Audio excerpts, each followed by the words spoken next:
Olá, seja bem-vindo.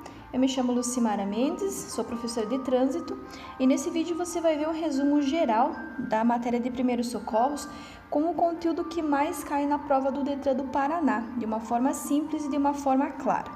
Então, primeiramente, primeiros socorros são procedimentos iniciais, cuidados imediatos e imprescindíveis que precisam ser tomados, no caso de se deparar com um acidente. Eu peguei algumas questões, algumas perguntas que caem com maior frequência e coloquei nos slides. Então, as que estão com a pergunta em preto e a resposta em vermelho sublinhado são as questões que caem com maior frequência. Por exemplo, os motoristas devem conhecer noções de primeiros socorros para prestar um atendimento inicial e temporário.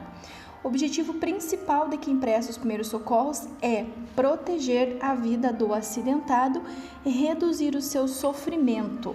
As finalidades dos primeiros socorros relacionados aos acidentes de trânsito estão abaixo descritas. Acionar corretamente um serviço de emergência local. As finalidades dos primeiros socorros relacionados aos acidentes de trânsito estão abaixo descritas. Reduzir alguns riscos e prestar um auxílio inicial em um acidente de trânsito. Com relação à omissão de socorro, primeiramente é importante lembrar que deixar de prestar socorro, ou seja, não dar nenhuma assistência à vítima, é considerada uma infração gravíssima, tá? Então são 7 pontos. Aí tem essa questão que cai com bastante frequência e é só importante lembrar que tanto habilitação vencida quanto licenciamento vencido não são considerados crimes de trânsito. São infrações sim, mas nesse caso ele está perguntando de crime. Então crime é afastar-se do local do acidente ou então dirigir na via pública sem a habilitação ou então com a habilitação cassada. A omissão de socorro, então deixar o condutor envolvido em acidente com vítima e adotar providência de sinalização do local. Terá como punição multa 5 vezes, ou seja, o valor em reais vai ser multiplicado por 5, vai ter a suspensão do direito de dirigir e o recolhimento do documento de habilitação. Existem providências a serem tomadas até a chegada de um socorro profissional. Fazer uma rápida avaliação do estado geral da vítima, manter a calma e tentar controlar a situação. Sinalizar o local do acidente sempre e chamar uma ambulância ou resgate. Enquanto aguarda a chegada do resgate, a pessoa que assumiu o controle da situação pode colocar em prática algumas condutas de primeiros socorros. Uma delas, identificar os riscos para definir as ações. Quando verificamos a pressão arterial elevada, devemos sempre tentar acalmar a vítima. Em caso de desmaio, o procedimento correto vai ser deitar a vítima de costas em um local ventilado, levantando as pernas em um nível um pouco superior ao restante do corpo, tá? Agora, o que não se deve fazer? Então, algumas coisas que vocês não vão jamais fazer em um acidente. Movimentar a vítima, isso pode agravar a situação dela. Jamais, em hipótese nenhuma, retirar os capacetes, principalmente se você for um motociclista. Não permita, em hipótese nenhuma, que mexa no seu capacete. Não se deve aplicar torniquetes e nem dar nada para a vítima tomar. E sempre verificar se o cinto não está dificultando a respiração da vítima, mas de preferência, tenta não mexer. Com relação à sinalização, vai ser sempre 1 passo por quilômetro durante o dia, com tempo bom e pista seca. 2 passos de adulto por quilômetro, se for à noite, com chuva, neblina ou fumaça. E sempre que encontrar uma curva, então vai iniciar novamente a contagem a partir do final da curva, tá? Então, em um acidente de trânsito, você deve parar em local seguro, sinalizando esse procedimento. Então, com relação à sinalização, esse exemplo aqui é uma via de 80 km por hora, como o acidente ocorreu às 11 e a pista está seca, então 80 km, 80 passos. Nesse segundo slide, já foi uma via de 40 km por hora, tá? Porém, apesar do acidente ter acontecido durante o dia, estava chovendo. Então, como está chovendo, ou fosse de noite, ou tivesse neblina, garoa ou cerração, iria dobrar. Então, de 40 ele vai dobrar e vai passar a 80 passos. Esse próximo aqui, o acidente ocorreu às 13 horas, novamente, durante o dia. A pista estava seca e a velocidade era de 100 km por hora. Então, nesse caso, 100 passos. Se fosse a 50 km por hora, seriam 50 passos. E medidas que devem ser adotadas em caso de acidente, exceto, cuida muito, sempre presta muita atenção com os excetos, com a alternativa errada, porque vão ter 3 alternativas corretas e apenas uma errada. E neste caso, ele quer que você marque a errada. Então, como nós sabemos que não se deve remover as vítimas, então a errada vai ser remover imediatamente as vítimas do interior do veículo. Esse outro exemplo aqui é com relação à curva. Então, sempre que você encontrar uma curva, você vai iniciar novamente a contagem a partir do final da curva. Então, nesse caso, ele dá o exemplo de uma via de 60, você contou 60 passos no caso, chegou no passo 30, você vai iniciar novamente a contagem, porque encontrou a curva. Tivesse no passo 20, tivesse no passo 40, encontrou a curva, sempre você vai iniciar novamente a contagem a partir do final da curva. De acordo com as alternativas abaixo, qual a melhor escolha em situação de emergência? Sempre retirar o veículo do fluxo de trânsito, sinalizar com o triângulo e de preferência com o pisca-alerta, que é um sinal universal de que tem alguma coisa errada.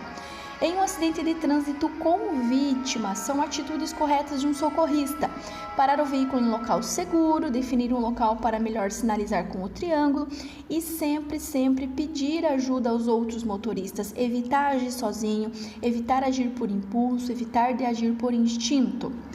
Alguns telefones de emergência que são importantes tanto para a prova do Detran quanto para o dia a dia: 190, Polícia Militar, 192 do SAMU, 193 do Corpo de Bombeiro.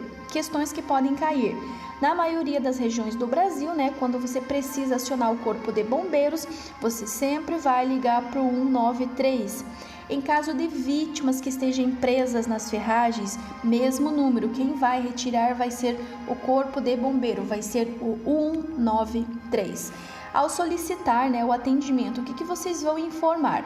Essa também é uma questão que cai na prova. Tipo de acidente, a gravidade aparente do acidente, número aproximado de vítimas envolvidas, nome da rua e o número aproximado. São algumas informações que podem ajudar, tá? Só tomar cuidado para dar as informações o mais real possível, não tentar convencer o socorrista que é grave, porque se é um acidente, ele sabe que vai ser grave. Após um acidente, qualquer pessoa pode ajudar, tomando medidas para afastar o perigo e evitar novos acidentes. Um desses procedimentos é demarcar todo o desvio do tráfego até o acidente, caso seja necessário. Quando o transporte da vítima for inevitável, sabe que não pode mexer na vítima, mas em último caso, o carro começou a pegar fogo, ou a vítima está caída no meio da rodovia, está vindo um veículo, um caminhão, então você vai poder mexer, vai imobilizar a região da coluna cervical. Primeiramente, é importante lembrar da coluna, porque se tiver um rompimento da coluna, a pessoa pode ficar paraplégica ou até tetraplégica, por isso que é bem importante tomar esse cuidado. Em um acidente, pode provocar várias situações, como atropelamentos e doenças infecto-contagiosas, pode ocorrer incêndio ou explosão, podem ocorrer novas colisões e atropelamentos e ainda pode ter óleo e obstáculos pela pista. Após ter causado um atropelamento, o motorista que conduziu o veículo chamou o socorro especializado para socorrer a vítima. Enquanto aguarda, ele vai fazer o quê? Ele vai isolar o local do acidente e evitar a presença de curiosos, ok? Com relação à massagem cardíaca, tá? Então, sobre os sintomas de uma parada cardíaca respiratória, é errado. Prestem bem atenção, ele está falando novamente a questão errada. É errado dizer que o indivíduo vai ter pele corada e mãos quentes, ok? E para realizar uma reanimação cardiopulmonar, então a resposta correta vai ser colocar a vítima com as costas no chão, realizar compressões torácicas a uma frequência de 100 a 120 por minuto. Sobre os sintomas, novamente, da parada cardiorrespiratória, novamente é errado falar, que ele vai ter pele corada e que ele vai ter as mãos quentes. Em um acidente com motociclistas, por favor, não esqueçam, não tirar o capacete do motociclista e não movimentar, ok? Com relação ao estado de choque, é comum em quem sofre um acidente de trânsito.